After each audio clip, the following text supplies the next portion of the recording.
আন্তঃসীমান্ত সন্ত্রাসবাদের বিরুদ্ধে ভারতের অবস্থান স্পষ্ট করে প্রধানমন্ত্রী নরেন্দ্র মোদী রবিবার বলেন, সন্ত্রাসীদের কোনোভাবেই ছাড় দেওয়া হবে না।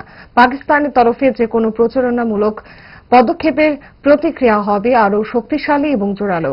অপারেশন সিঁদুরের পর প্রধানমন্ত্রী নরেন্দ্র মোদী সশস্ত্র বাহিনী সমূহকে বুলেটের জবাব গোলা দিয়ে দেওয়ার নির্দেশ দিয়েছেন।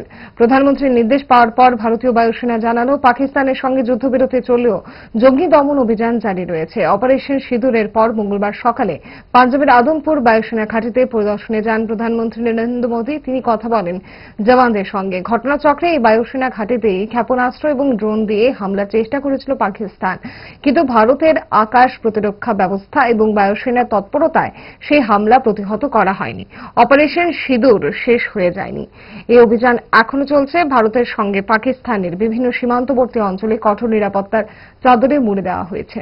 ফাস্ট ফুড তো ফাস্ট লাইফের একটা পার্ট, সো প্রবলেম তো হবে, বাট আমার সলিউশন তারা 5 দশক ধরে গ্যাস, অম্বল ও পেটের সমস্যা একমাত্র সমাধান গ্যাস নল।